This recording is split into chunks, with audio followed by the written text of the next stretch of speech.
Salut la team Evolution, j'espère que vous allez toutes et tous bien.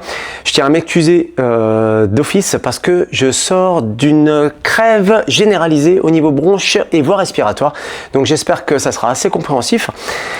Mais je tenais quand même à te faire cette vidéo. Pourquoi? Parce qu'on est dans un mode progression en alpinisme. Et puis cette vidéo qu'on va voir aujourd'hui qui est le mâchard tressé sur sangle est très importante pour la suite de notre progression. Donc je vais te faire voir ça sur deux sangles de 60, l'une et l'autre, mais par contre elles ont une largeur différente. Celle-ci est plus fine, celle-ci est un petit peu plus épaisse. C'est juste pour te faire voir qu'en fait ça fonctionne le système sur les deux épaisseurs. Il faut juste être un petit peu méthodique et réaliser le nœud correctement pour que ça frictionne super bien.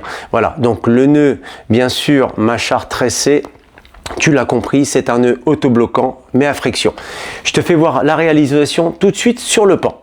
Allez, on va commencer avec la sangle assez large. C'est une sangle cousue, bien sûr, de 60 cm. Au niveau de la couture ici, il faudra bien la mettre sur le bas et ne pas mettre la couture, en fait, lorsqu'on sera en train de tresser. Pourquoi? Parce que tout simplement, ça sera moins efficace, étant donné que c'est très dur ici, tu vois. Là, ici, on a une super souplesse. Et au niveau de la couture, c'est assez rigide. Donc, c'est pas top. Donc, on commence tout simplement à faire moitié-moitié au niveau de notre sangle. Couture vers le bas. Tu prends le milieu et tu vas commencer à réaliser deux tours morts. Donc, où tu vas vers l'avant, où tu mets le départ à l'arrière, peu importe, et tu passes devant. Tu fais 1, 2, et tu as réalisé deux tours. Le seul truc, c'est que si tu pars vers l'arrière, il faudra que tu viennes tresser vers l'avant. Voilà, c'est aussi simple que ça. Donc là, on va prendre cette première méthode ici, avec un départ d'arrière. Et là, ce qu'il faut, c'est qu'on ait la même longueur, tu vois, de sangle à gauche et à droite. Donc là, c'est pas le cas.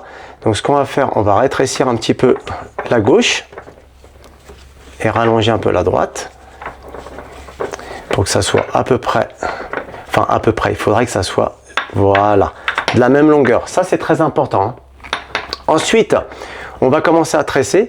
Donc cette partie-là va être au-dessus, celle-ci va être en dessous, celle-ci au-dessus. Et après, à l'arrière, on inverse. Si celle-ci était en dessous, elle va se retrouver au-dessus. Celle-ci est au-dessus, donc elle va se retrouver en dessous. Elle passe d'abord la première, derrière, et ensuite celle-ci va passer au-dessus. Vu que celle-ci est passée au-dessus, elle va se retrouver en dessous, et celle-ci va se retrouver au-dessus. Celle-ci est au-dessus, on passe derrière, elle se retrouve en dessous, et celle-ci se retrouve au-dessus. Et ensuite, tu es arrivé à la fin de ton nœud, tu récupères un mousqueton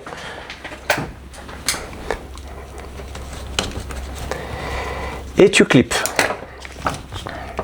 Tu verrouilles. Et là, très simple, tu dois tester. Histoire que il fait bien son job, il doit être autobloquant. Mais par contre, on peut le manipuler grâce au pouce et à l'index. Pouce et index, on tire vers le bas, on lâche, ça bloque. Tire vers le bas, on lâche, ça bloque.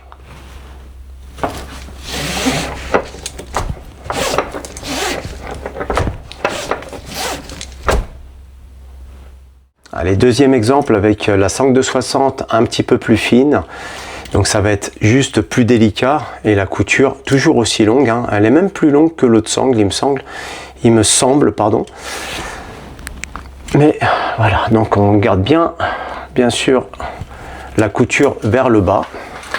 On se décharge du mousqueton des mains, comme ça on sera beaucoup plus dispo.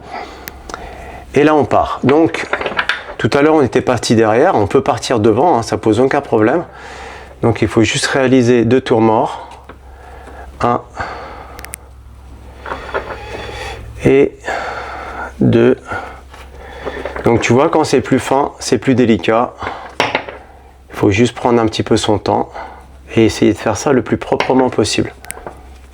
Donc là, le but du jeu, c'est de mettre les deux sangles de manière équilibrée. Donc là, c'est pas équilibré. La droite est un peu plus courte. On va tirer juste un petit peu plus sur la droite, histoire d'avoir un peu plus de longueur. Voilà, ça devrait le faire maintenant. Voilà, c'est pas mal. Et là, on va pouvoir commencer. Donc là, on tourne, on tresse. Sangle de droite en dessous, sangle de gauche au-dessus. Et on continue. Si celle-ci est au-dessus, elle va se retrouver en dessous. Et celle-ci va se retrouver au-dessus. On continue, celle-ci était au-dessus, elle va se retrouver en dessous. Et celle-ci va se retrouver au-dessus. Donc là, tu vois, je suis vers le bas, la sangle m'embête déjà. Donc je vais terminer le nœud à ce niveau-là. On a fait un tressage, mais ça fonctionne aussi. Le but du jeu, c'est de le faire correctement pour que ça fonctionne. Et là, tu le testes. Tu descends, ça bloque. Tu peux pousser vers le haut, tire vers le bas, ça bloque.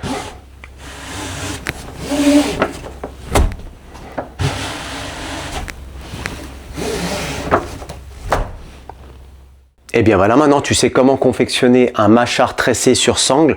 C'est un nœud très intéressant. Je m'en sers beaucoup en secours.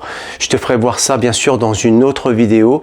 C'est un petit peu les méthodes un petit peu non conventionnelles, un petit peu débrouille, mais tu dois les connaître aussi. Pourquoi? Parce que des fois, lorsque tu es en montagne, malheureusement, tu peux perdre du matériel. Ou tu peux en avoir prêté à quelqu'un et puis vous n'avez pas fait le check et puis tu n'as pas récupéré tout ton matériel, ça peut arriver, donc il va falloir que tu te débrouilles avec ce qui te reste sur le baudrier. Encore merci de m'avoir supporté avec cette finalité de crève là.